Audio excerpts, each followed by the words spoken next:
Bonjour tout le monde, et surtout à ceux qui ne connaissent pas beaucoup les autistes. Nous allons en parler pour essayer de les comprendre. La première fois que j'ai vu un autiste à la télévision, c'est l'anglais Daniel Tammet, qui a écrit des bouquins sur son cas. Qui a écrit des livres sur son état que malheureusement je n'ai pas pu lire.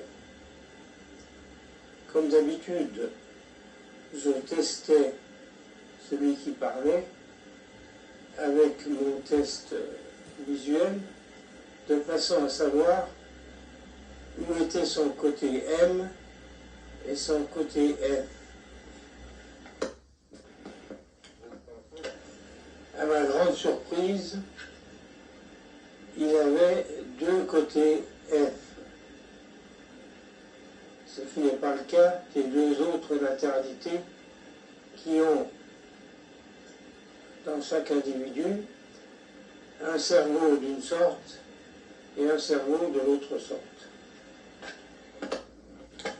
Après avoir vérifié dans d'autres cas, j'ai compris que les autistes sont soit 2F, soit 2M, quel que soit le sexe. Voilà. Ils ont donc un cerveau double. Sont-ils tous les deux semblables? C'est assez logique, mais ce n'est pas sûr. Peut-être que l'un domine l'autre, mais on ne sait pas comment le savoir. Pour la plupart des gens, les autistes sont des enfants qui ont des crises nerveuses. Le médecin, après un interrogatoire et d'autres tests, déterminent qu'ils sont autistes. On les met dans des écoles spéciales et à un moment donné, ils s'adaptent aux autres. Voilà. Le problème, c'est qu'ils ne sont pas adaptés aux autres individus. C'est pour ça qu'ils ont des crises.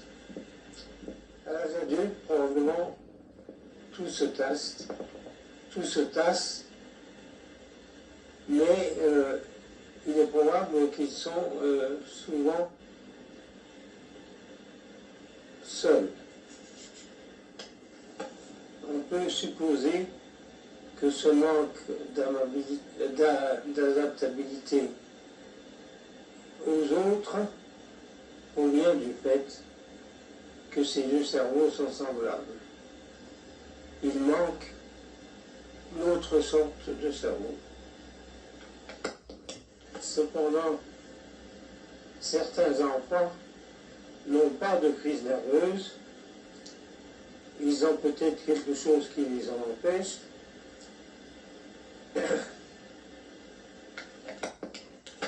Que nous ne connaissons pas. En effet, certains arrivent à l'âge adulte et toute leur vie, ils sont autistes sans le savoir.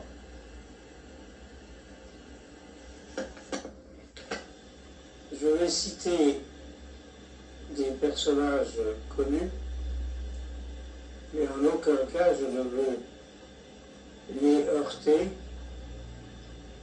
ou les vexer ou les mettre dans une classe spéciale. Simplement, le fait de parler d'individus connus est plus facile pour donner une explication. On sait par ailleurs qu'on reconnaît les autistes à l'âge adulte parce qu'ils ont une voix centrale, c'est-à-dire ni en haut ni en bas, alors qu'ils sont capables de chanter en haut et en bas, contrairement aux autres individus. De Gaulle était-il autiste? Étant donné sa grande mémoire et son entêtement, ça se pourrait. Comme président autiste, on peut citer Joe Biden, qui est autiste 2M. Et également Poutine, que la CIA a trouvé autiste, peut-être à cause de sa voix centrale de timide. Ouais. Son prénom veut dire posséder le monde et son nom de famille, le chemin. Tout un programme. En France, on a le président Sarkozy, 2M, qui s'est marié 3 fois avec une gauchère inversée, de façon à avoir une femme M dans ce mariage. En effet, un mariage pour être viable nécessite de l'attirance. Cette attirance n'a lieu qu'en ayant dans le mariage 2 cerveaux différents. On peut apprécier la voix claire et sans retouche de la présidente